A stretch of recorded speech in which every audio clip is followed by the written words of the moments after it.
Today in this video, I'm going to show you how to go ahead and install a wheel stud kit on your car. Now, if you have a German vehicle, or if your vehicle runs lug bolts, as opposed to a set of wheel studs and lug nuts, you're going to be in the exact same kind of situation as me. So if you take your wheel on and off your car a lot, you're going to know that these are a little bit of a pain in the ass, especially if you go and decide to track your vehicle. So what I'm going to do today is I'm going to show you how to install a new stud and the appropriate lug nut on your car that used to run these. This is my Mini Cooper John Cooper Works' front brake setup. Now, if you'll note right here, there's no studs going through the hub and protruding past the brakes. So for this kind of application, the stock kind of setup that you hold the wheel onto the car is with these. So they thread in and they hold the wheel onto here like that. Now, if your car runs wheel lug nuts and studs that come from the hub, it's going to be something like this, and you're going to have a lug nut that's going to attach to it and thread on. Now, that's kind of what we're going to be doing today. We're going to be converting this kind of setup to a setup that runs studs with lug nuts. Now, why am I doing this kind of thing? Well, it's a lot easier to put wheels on and off the car once you have this kind of stud set up on your car. On the other hand, if you want to decide to, say, down the road, run spacers. Say if I need to run this kind of spacer. If I use my regular lug bolt like this, I'm going to need to get a bigger one if I want to run a larger spacer. So if I want a 5mm spacer, I'm going to need at least a 5mm longer stud. The same thing goes for a 10mm. If I use a 10mm spacer, I'll need a 10mm longer stud. If I have a very long stud already installed on the car, I can use pretty much any kind of wheel spacer I want, anywhere from a 5 to even a 35mm spacer. Now that's what I'm going to be doing today. So I'm going to be taking this off, and I'm going to show you how to install this on your car. Now, before we get into it, I'm going to first show you what you're going to need today for the installation. So on the left right here, you're going to see that we're going to need the wheel studs. You're going to need the appropriate lug nuts for those studs. If you want to use a spacer, you can get that, install it today while we're doing this. You're going to need some brake clean.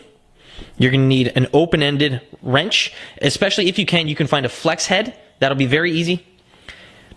If you can go ahead and find yourself a ratcheting wrench, that'll make your life a lot easier. I'm going to be using a flare nut wrench. Both of these are the exact same size. They're both 17mm. You're going to need thread locker, and then you're going to need a torque wrench. So first things first, your wheel needs to be removed from the car before we go ahead and actually install the studs on here. Once you have it off, we're going to need to clean up the threads that are found inside the braking mechanism. So behind the brake, we're going to have our hub, and that's where these threads are going to thread into. So get a can of brake clean and just spray inside every one of those little holes. You want to remove any dirt, any gunk, and especially any kind of anti-seize that would be in there. Now, there shouldn't be any kind of anti-seize inside these holes, but if there is, the brake clean will remove it all.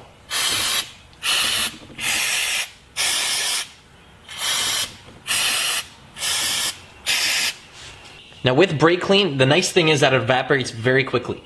Now if you do have like a little kind of puddle of brake clean, if you just blow on it, it'll evaporate like that. With the threads on the hub now cleaned up and ready for each one of our studs to be installed, we first need to apply a little bit of thread locker on the threads so that once we install it in here, it's not going to want to come out. So there are two kinds of thread lockers that you guys can install. There's medium strength on the bottom, which is blue, and then we'll be able to remove that down the road if we want to, if we use that kind. On the top, you can see that it says permanent strength. That's the kind that we're going to need today, because once we install these studs on the car, the last thing that we would want is for these studs to come out when we're driving. So we want to get the permanent one. And if you guys want to pick some of this stuff up, you guys can check the description box. This is what we're going to need to apply on the threads.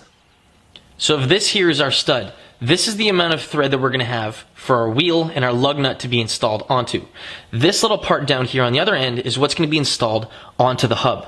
So what I'm going to do is I'm going to get my thread locker and put 2 little drops on here, like that. You don't need too much. And I'm just going to go ahead and thread this in to the hub. Now I'm going to first do it by hand until it doesn't really want to move anymore. And then at this point, we need to tighten this up to about 30 to 40 foot-pounds of torque to inside the hub.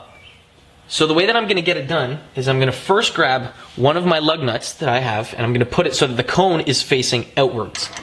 I'm going to be basically threading it on backwards. You're going to thread that on until it's basically on there, not all the way, but pretty far on there so you can thread on another lug nut in a second. So you can see that we've got some meat that's protruding past it.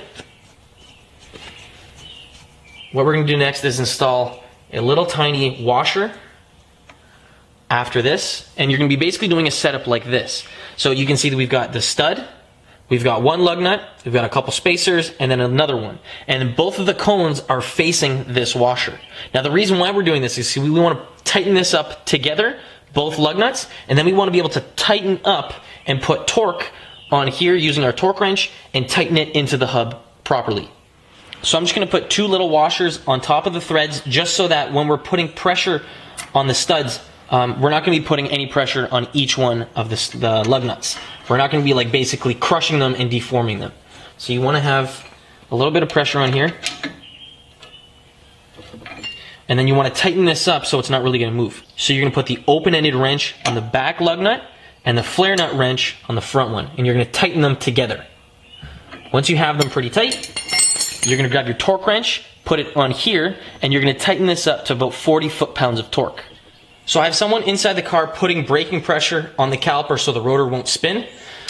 I'm going to tighten this down, and once you hear the click, okay, press. Once you hear the click, you know it'll be tightened up.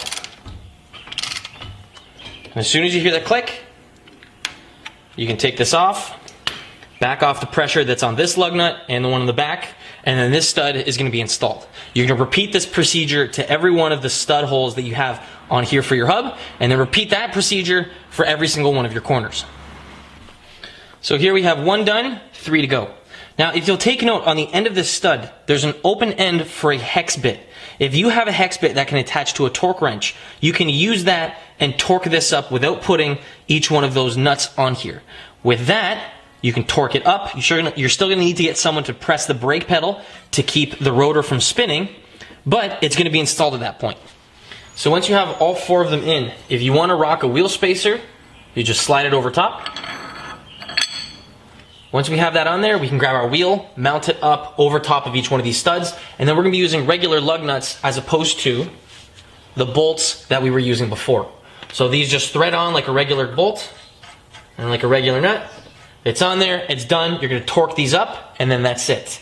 Now the reason why you're not really putting so much torque on these studs is because that torque is only holding the stud into the hub. We also have Loctite on the back of it, and then once you go ahead and put torque on the lug nut with the wheel on, you're not really putting torsional torque on the bolt, you're going to be putting pressure against it like this. So we're going to be putting pressure, and the bolt is going to be essentially being stretched this way.